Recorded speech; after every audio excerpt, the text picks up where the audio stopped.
Bonjour à toutes et à tous et bienvenue sur cette nouvelle radio locale qui se nomme Yep Radio pour cette première émission. Moi c'est Kylian, je suis l'animateur de cette radio Chexos qui voit le jour ce 4 octobre 2014. Bien sûr, je ne suis pas tout seul, je suis accompagné de Nathan qui est notre journaliste.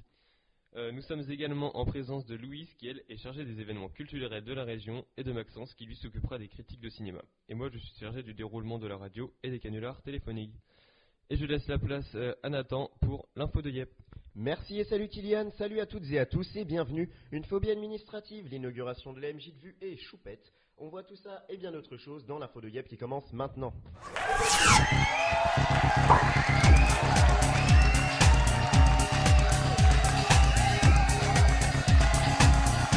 On commence donc avec la remise de la Palme d'Or de l'invention du siècle pour la phobie administrative. Pour ceux qui ne connaîtraient pas encore, le principe est simple, ne pas payer ses factures. Là où ça devient original, c'est que cette pratique a été inventée par le député Thomas Thévenoud. Celui-ci a en effet oublié de payer ses impôts, de payer les amendes de son véhicule de fonction, de déclarer ses revenus, de déclarer son entreprise, de payer le kiné de ses enfants et pour finir, il ne payait pas son loyer, sa facture d'électricité et de gaz depuis 3 ans. C'est donc pour se défendre de ces oublis que Thomas Thévenoud a inventé cette phobie administrative. Un grand bravo à notre député donc pour cet investissement de sa part à faire bouger notre pays. J'ai pas besoin de poser la question, tout le monde paie bien ses factures ici ? Oui, bien sûr. Moi, je les perds tout le temps. Moi, c'est mes parents qui payent, écoute. Oui, c'est normal.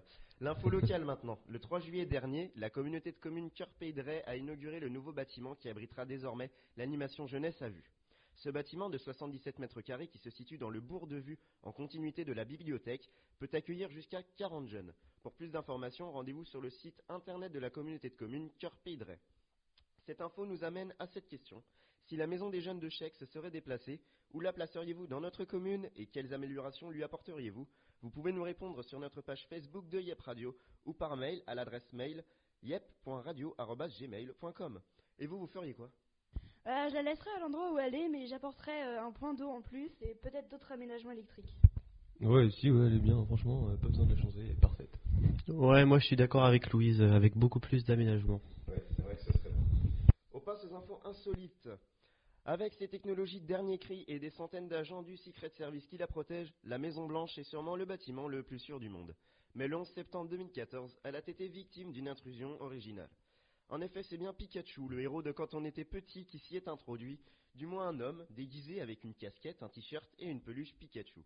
Malgré sa vitesse, ce Pokémon improvisé n'a pas pu éviter les agents de sécurité qui lui ont sauté dessus alors qu'il avait à peine franchi la grille. En même temps, quand on connaît la devise de Pokémon, on comprend que c'était pas très futé comme choix vestimentaire. Pokémon, attrapez-les tous, ensemble pour la victoire. Merci Louise, et c'est vrai que je te vois bien en Pikachu toi. Mais oui, carrément en jaune avec la queue et tout, parfait. On continue dans l'insolite avec le concert de Jay-Z et Beyoncé qui ont enflammé le Stade de France les 12 et 13 septembre dernier pour clôturer leur tournée mondiale débutée en juin dernier. Mais lors de leur show de vendredi soir, la chanteuse a été prise en flagrant délit de playback. Se penchant pour saluer ses fans en écartant son micro quelques secondes, Beyoncé a dévoilé la supercherie. En effet, alors que le micro est à plusieurs dizaines de centimètres de sa bouche, le son de sa voix est toujours perceptible. Néanmoins, l'endurance déployée tout au long des heures 30 de show lui vaut bien qu'on lui pardonne cette petite erreur, non ? I'm a single ladies, I'm a single ladies, I'm a single ladies, oh. Bon, ok, d'accord, tu ne suis pas. Improvisé. Et voilà, l'info de Yep, c'est fini. On revient tout à l'heure pour l'actu People. Merci beaucoup Nathan et je laisse la place à Louise pour les événements culturels de cette émission.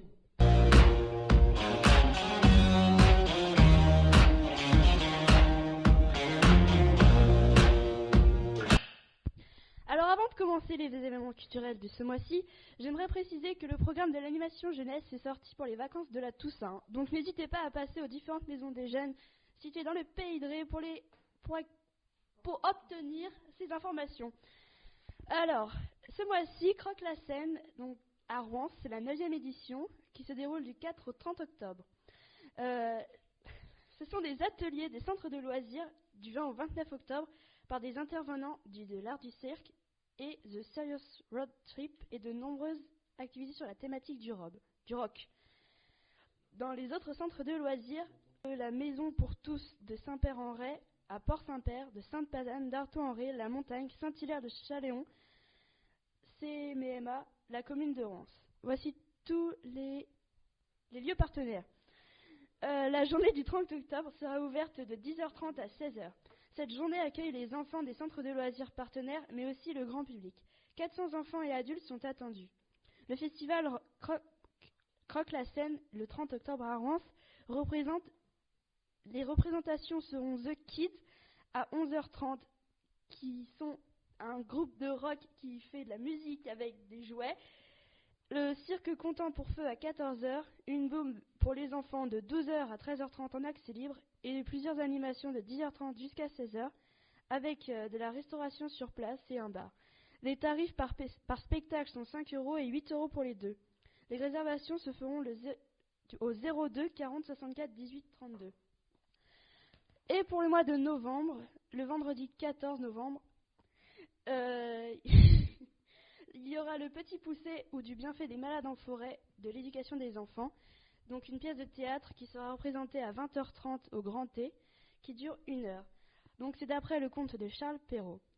Les familiers du conte de Perrault seront surpris par cette version façon draguée au poivre. Dans le Petit Poucet proposé par Laurent Goodman, donc la mise en scène, les cartes seront joyeusement redistribuées. Les 6 frères aînés, il ne reste qu'un enfant unique, presque vieillard car il est mal aimé. Les parents, cheveux gras et look des chiens peu sympathiques et cruellement indignes, rivalisent la fourberie pour l'affamer ou le perdre en forêt. Le genre d'histoire qui ferait aujourd'hui un fait divers plus que crapoteux. Ce Petit Poucet, transporté à notre époque, n'élude rien des terreurs du conte, mais les rattache à des enjeux actuels. Les questions de la famille, les relations, parents-enfants, le regard que les parents portent sur leurs rejetons, l'égoïsme des grands. Humour noir, cinglant et décalé. À découvrir à partir de 8 ans, à 10 € en plein tarif et à 7 € en tarif réduit. Réservation au Grand T. Je laisse la parole maintenant à Kylian. Merci Louise, et on retrouve Nathan pour cette Actu People. Merci Kylian. Et on parle maintenant de stars avec George Clooney, Scarlett Johansson et Karl Lagerfeld. En effet, le directeur artistique de Chanel, invité de Nikos Aliagas sur Europe 1, dans l'émission Sortez du cadre, a commenté la parution du livre choc de Valérie Trierweiler, a parlé de sa chatte, Choupette, et a clashé Nabila. George s'est lui marié et Scarlett Johansson est devenue maman. On décortique tout ça dans cette page People du mois de septembre. Merci pour ce moment, c'est le titre du livre choc de l'ex-première dame paru mi-septembre, sur lequel Karl Lagerfeld s'est exprimé. Il a en effet déclaré, et je cite, qu'une femme se venge, je trouve ça très bien. Ce type de vengeance, je les comprends très bien. Quand on est ridiculisé publiquement comme ça, elle a bien raison. Il a ajouté que l'ex-première dame avait une réaction normale. Il a aussi profité de son passage dans cette émission pour clasher Nabila Benatia. En effet, lorsque quelqu'un lui a demandé s'il pouvait envisager de travailler avec Nabila, ce dernier répond « Nabila, je ne la connais pas et je ne fais pas tellement les régionales plus l'international ». Cette réponse a beaucoup fait rire Nikos et le public présent dans le studio, mais n'a pas beaucoup fait rire Nabila qui s'est défendue sur son compte Twitter en lui répondant « Monsieur Karl Lagerfeld, excusez-moi de ne pas être international, vous avez tout mon respect ». On a appris il n'y a pas longtemps que Karl Lagerfeld est papa d'une petite chatte nommée Choupette. Elle pourrait être un animal comme tous les autres, à l'exception qu'elle possède un compte Twitter, qu'une marque de cosmétiques a utilisé son nom pour sa nouvelle collection, bref, un chat normal quoi. Mais cette information qui nous est parvenue est la meilleure de toutes. Le chat le plus célèbre du monde s'est vu honorer le 24 septembre dernier par un livre. Il s'appelle Choupette, la vie enchantée d'un chat fashion. Vous y saurez tout sur ses coquetteries, ses caprices et sa vie de superstar. Vous pourrez même y avoir un aperçu de sa garde-robe ou de ses accessoires. On ne s'appelle pas Lagerfeld pour rien. On parle maintenant du mariage du célibataire le plus convoité de la planète. Je vous laisse deviner de qui il s'agit. Maman. François Hollande. Très certainement. George Clooney. Eh bien, bien sûr, c'est le mariage de George Clooney qui a dit oui à Amal Al-Moudine le 27 septembre dernier à Venise. Mais George avait vu grand pour son mariage. Très grand. En effet, Monsieur Nespresso a offert à Madame Avocate une bague à 70 000 €. Il a ensuite payé les suites d'hôtel, les billets d'avion et un tour en gondole à ses 136 prestigieux invités et leur a offert à chacun un iPod. Ajoutons à cela un repas digne des meilleurs cuisiniers pour un total de 600 € par personne, l'alcool, la robe de madame, le costume de monsieur et quelques petits extras. Si on fait l'addition, Clooney a déboursé pour son mariage le prix de 25 Rolls-Royce, soit la somme de 10 millions d'euros. C'est le prix à débourser lorsque l'on s'appelle Clooney. Toutes nos félicitations à Georges et à Amal Clooney qui devraient partir dans peu de temps à Marrakech pour leur lune de miel. On continue avec Scarlett Johansson, qui est désormais maman d'une petite fille nommée Rose. Cette information a été confirmée par son attaché de presse, qui a aussi rappelé que le couple souhaitait que sa vie privée soit respectée. Et voilà, l'actu People c'est terminé, je te rends la parole Kylian. Merci Nathan, et je vous invite maintenant à suivre les critiques de cinéma par Maxence qui va vous parler du film Qu'est-ce qu'on a fait au bon Dieu.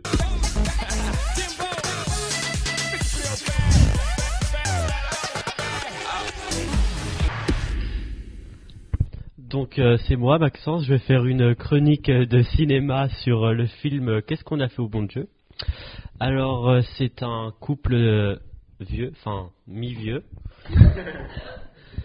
de la grande bourgeoisie catholique. Ils sont plutôt vieille France, mais ils sont toujours obligés d'ouvrir leur esprit.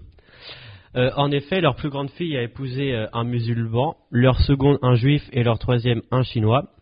Leur dernière fille est leur dernier espoir de voir une de leurs filles se marier à un catholique. Donc c'est ce qui se passe. Elle rencontre un catholique au grand bonheur de ses parents, jusqu'au jour de la rencontre avec celui qui s'apprête à devenir leur gendre. Les parents découvrent un jeune Africain, black, c'est la douche froide. Ils comprennent pas. Au fil du temps des repas de famille, les parents découvrent leurs 4 gendres, pleins d'humour, mais tous différents et tous égaux. Et le mariage a lieu. Le film apporte un aspect comique au racisme et à la différence de religion, ce qui démontre l'absurdité des comportements injurieux. Et voilà. Merci Maxence, il a l'air pas mal comme film. Et c'est déjà la fin de cette émission, merci de nous avoir suivis. On vous invite à aller voir notre page Facebook Yep Radio et à la partager. On se retrouve le mois prochain pour une nouvelle émission. D'ici là, portez-vous bien et passez de bonnes vacances. Ouais. Salut!